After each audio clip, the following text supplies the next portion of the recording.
नमस्कार दोस्तों, अपने आयुर्वेद में कितनी ताकत है, गंभीर बीमारियों को ठीक करने का कितना मादा है, इसका लाइव उदाहरण आपको दिखाएंगे। मेरे साथ हैं शकुंतला जी, माता जी 80 साल इनकी उम्र है, और साथ में डॉक्टर शैलेश रोसा जी, और शकुंतला जी के बेटे हैं प्रमोद कुमार। इनको न्यूरोलॉजिकल डिसऑर्डर था। 10 साल से ज्यादा समय से लगातार हर महीने 3-4 हजार रुपए की दवाइयां खा रही थी। हार्ट अटैक भी आ चुका था, घुटनों में दर्द था, चक्कर आते थे और बहुत ज्यादा परेशान थी। फिर आई डॉक्टर शैलेश रोसा जी के पास, और यहाँ केवल 2 महीने की दवाई में जो आयुर्वेद और पंचगव्य से बनाकर दी गई और इलेक्ट्रो होम्योपैथी साथ में जोड़ा और बिल्कुल ठीक हो गई, दवाइयां छूट गई। जैसा आप जानते हैं हम निशुल्क वीडियो बनाते हैं, ये कोई कमर्शियल वीडियो नहीं है। सिर्फ कोशिश इतनी है कि अच्छा काम करने वालों को बढ़ावा मिले। और ऐसा वीडियो इसलिए दिखा रहे हैं जो लाइव डेमो आपको, क्योंकि मेरी जब इनसे बात हुई तो इन्होंने जो बताया वो इन्होंने बिल्कुल ईमानदारी से बताया कि पहले स्थिति ये थी और अब ये हो गई है। हमें लगा कि आयुर्वेद की इस ताकत को आप तक पहुंचाना चाहिए, क्योंकि कई बार ऐसा होता है कि सही प्रैक्टिस न करने की वजह से आयुर्वेद में रिजल्ट नहीं आते और फिर विश्वास कम हो जाता है। इसीलिए हम ढूंढते हैं, मिलते हैं ऐसे प्रैक्टिशनर से जो ईमानदारी से पूरे ज्ञान के साथ प्रैक्टिस करते हैं और सही रिजल्ट आता है। उसी का एक नमूना है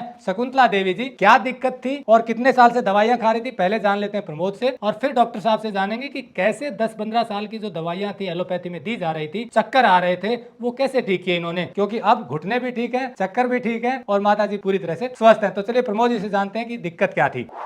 टेक्निकल फार्मिंग चैनल को सब्सक्राइब करें और बेल आइकन भी दबाएं ताकि आगे आने वाले वीडियो की नोटिफिकेशन आपको मिलती रहे। जी, आपकी माता जी को क्या दिक्कत थी, जरा दर्शकों को बताइए। हमारी माता जी सन 2011 में इनको अटैक पड़ा था और ब्रेन हेमरेज हुआ था। फिर हम इन्हें कि हॉस्पिटल लेके गए। हॉस्पिटल में कई महीने इलाज चला, भर्ती करी उन्होंने 6-7 महीने। तो उन्होंने कभी 1 महीने के लिए एडमिट कर ली, फिर घर के लिए भेज दी, फिर 1 महीने के लिए एडमिट कर ली।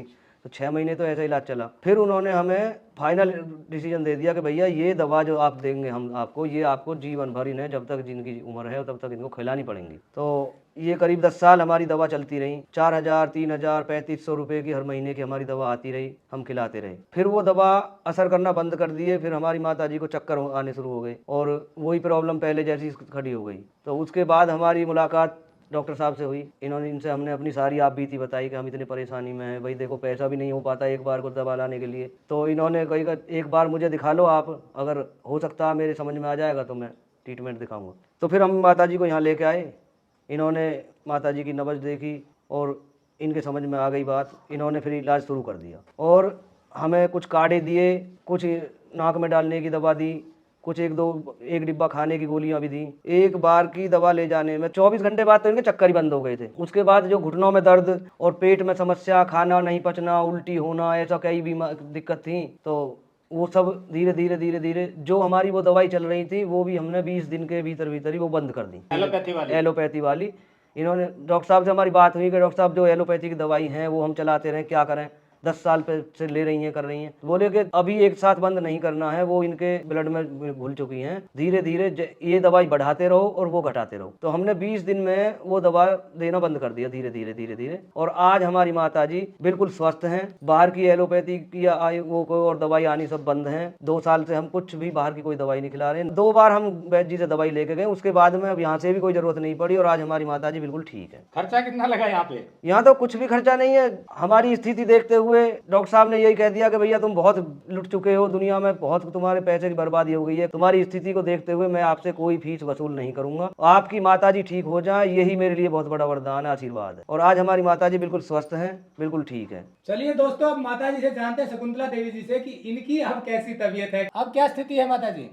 अब ठीक हो भाई। पहले क्या दिक्कत थी? अरे भाई पहले तो कुछ बूझ ही मत, बहुत दिक्कत थी। अटैक पड़ा मेरे, फिर ये बालक दिन कहूँ वो लेके गए दिल्ली के दिन कहूँ, तो इलाज चले मेरे। भैया घर से बेघर हो गए, इतने घर में गुंजाइश नहीं कि 10 जीवन भर करवाते रहो। फिर वहाँ इलाज बंद कर दिया, चक्कर रहे हुए, बड़ी परेशानी रही, घुटने में दर्द रहे। भैया मैं तो बस यूं ही कब 10-5 दिन में ही खत्म, ओम नाम सुनता मेरी। फिर भैया मैं यहाँ आई, या भैया मेरे डॉक्टर साहब ने वो बढ़िया दवाई दी, वहाँ तो मेरे गैली फायदा हो तो चला गो। पहले चक्कर में फायदा हो और नहीं घिन्नी बन जाई। ओ भैया मैं तो गई रे डोटो जाई ना हो, 2-2 दिन हो जाए मैं नहीं खाट पकड़ के बैठी रही। और भैया बालक मेरे ठीक है, जो कि मोह लगाए बैठे गोदी में, तो फिर यहीं तो इलाज है भैया मेरे, आज और कल और परसों और। ठीक हो गई? हाँ ठीक होगी भैया, मैं तो हाथ जोड़ू बेचारे को। घुटनों का दर्द भी ठीक है? हाँ सब ठीक है, अब ना मेरा इतनी भी। तो दोस्तों सुना आपने, प्रमोद ने जैसा बताया कि इनकी माता जी को क्या क्या दिक्कत थी, और खुद शकुंतला जी ने भी बताया, और इनका चेहरा आपने देखा होगा कि कोई मैनिपुलेशन नहीं है, क्योंकि उम्र इतनी है, बिल्कुल सत्य है, ये बता रही हैं। ऐसे में यदि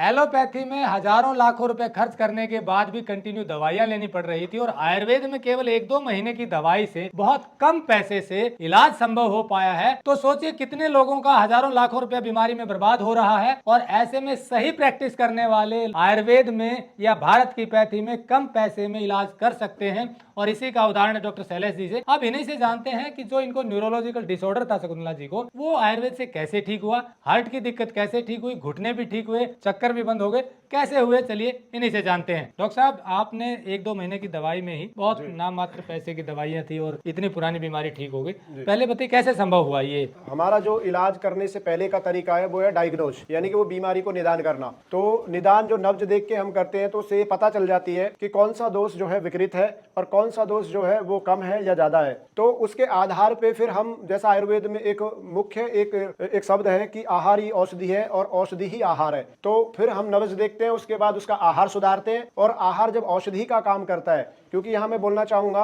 कि जिस प्रकार हम सबकी शक्ल अलग अलग है, उसी प्रकार से जो भोजन है वो सभी के लिए अलग अलग है। तो एक सा भोजन हम हर व्यक्ति को नहीं दे सकते, एक सा भोजन हम हर रोगी को नहीं दे सकते, सबके लिए अलग अलग है। तो भोजन और औषधि इन दोनों को मिला के, लेकिन यहाँ डायग्नोज बहुत जरूरी है। अगर अच्छे से अगर डायग्नोज नहीं हो पाया तो रोगी का इलाज संभव नहीं हो पाएगा, वो स्वस्थ नहीं होगा। तो एक तो डायग्नोज सबसे पहले, दूसरा भोजन जो है वो उसको हम औषधि बना देते हैं, यानी कि उसके लिए उसके दोष के अनुसार, उसकी प्रकृति के अनुसार, उसकी विकृति के अनुसार उसको आहार हम जो है वो डिसाइड करते हैं कि ये इनको खाना देना है। और उसमें हम समय का बहुत ध्यान रखते हैं, जैसे कि हर रोगी को मैं इंटरमीडिएट फास्टिंग जरूर कराता हूं, जैसा हर शरीर को चाहिए कि सुबह 9 बजे तक उसको भोजन बोल देते हैं, शाम को लास्ट 5 बजे तक। तो इनको जो समस्या थी वो कई सालों से परेशान थी, माताजी ने बताया। तो क्योंकि उनको ब्रेन हेमरेज की भी समस्या बनी थी, जिसके कारण क्या हुआ था कि जो न्यूरॉन्स थे, जो ब्रेन में जो सेल्स थे, उनमें इन्फ्लामेशन हो गया था, उसमें जो है स्वेलिंग आ गई थी, जिसके कारण क्या होता था इनको कि जो चक्कर आते थे इतने खतरनाक होते थे कि ये उठ भी नहीं पाती थी चारपाई से। तो जब मेरे पास आई तो मैंने बोला कि एक बार बस मेरे पास ले आओ, मैं डायग्नोज करता हूँ। करके फिर इलाज हुआ, आज वो पूर्णतः स्वस्थ है। और इनकी जो हार्ट बीट थी, क्योंकि इनको ब्लॉकेज भी आई थी हार्ट में, तो जो हार्ट बीट थी वो एकदम शिशु जैसी थी। जब बच्चा छोटा होता है, माँ का दूध पीता है, यानी कि 2-2.5 वर्ष का, तो 125, 120, 119, 110 बिल्कुल ऐसे ही थी। ये बोलती थी कि मेरा दिल रुकता नहीं है।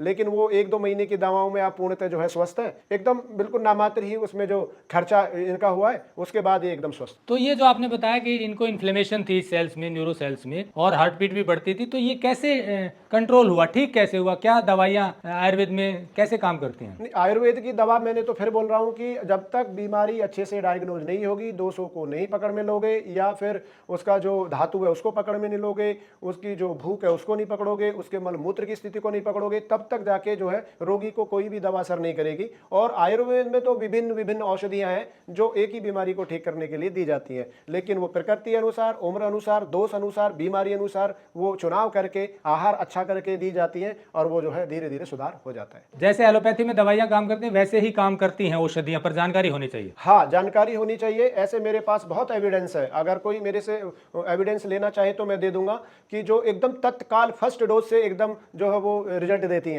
चाहे कोई भी बीमारी है, कोई भी बीमारी रहने दो। मेरे पास ऐसे आगंतुक बीमारी वाले रोगी भी आते हैं कि उल्टी और दस्त ही नहीं रुक रहे हैं, और उसको फर्स्ट डोज से ही आराम होता है। दूसरा एक और मैं बोलना चाहूँगा, जैसे जब वसा बढ़ जाती है ब्लड के अंदर, जिसको कोलेस्ट्रॉल बोलते हैं, चाहे वो ट्राइग्लिसराइड के रूप में हो, चाहे वो HDL के में हो, LDL के में हो, VLDL के में हो, उन सभी में मैं एक काढ़ा, एक दिन का ट्रीटमेंट देता हूं, उसमें 3 काढ़े पिलाता हूं। मेरे पास ऐसे कम से कम 100 से ज़्यादा केस है। अभी प्रेजेंट में भी 20-25 रिपोर्ट है कि आज मैंने लिपिड प्रोफाइल कराया, उसको 1 दिन का ट्रीटमेंट दिया, फिर 10 दिन बाद कराएं, चाहे 1 महीने बाद कराएं, चाहे जो है वो 1 सप्ताह बाद कराएं, या अगले दिन बाद कराएं, यानी कि ट्रीटमेंट लेने के बाद, तो 99.9% पेशेंट का एकदम रिवर्स आता है, कोलेस्ट्रॉल नहीं होता। तो ऐसी बहुत सारी बीमारियों में एकदम इंस्टेंट काम करता है। लेकिन ये पता होना चाहिए, इसमें बहुत बड़ा जो योगदान है वो पेड़ों के एक्सट्रैक्ट जो निकालते हैं उसका भी है, आयुर्वेद भी है, साथ में इलेक्ट्रो होम्योपैथी भी है, और गौ माता के गौ है, यानी कि जो पंचगौ है। इन तीनों का जो संगम है, इन सबको मिला के मैं इलाज करता हूँ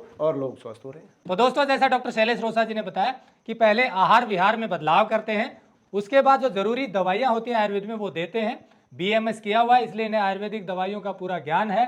साथ में इलेक्ट्रो होम्योपैथी में MD हैं और पंचगव्य में भी डिप्लोमा लिया हुआ है। डॉक्टर शैलेश रोसा उत्तर प्रदेश में गौतम बुद्ध नगर के सरकपुर गांव में प्रैक्टिस करते हैं और इन्हीं के गांव के ये वासी हैं जिनको इन्होंने ठीक किया है। और भी बाहर से बहुत से लोग आते हैं और यहाँ पर स्वास्थ्य लाभ लेते हैं। नंबर हमने दिया हुआ, आप बात कर सकते हैं। जैसा आप जानते हैं कि ये वीडियो निशुल्क था, कमर्शियल नहीं था। जैसा आप जानते हैं कि निशुल्क वीडियो बनाते हैं, कोशिश सिर्फ इतनी है कि अच्छा काम करने वालों को बढ़ावा मिले, सही प्रैक्टिस को बढ़ावा मिले, जो भारत की पैथी है उनको बढ़ावा मिले और लोग कम पैसे में स्वस्थ हों। जुड़े रहे टेक्निकल फार्मिंग से। नमस्कार, जय हिंद। नमस्कार, जय हिंद।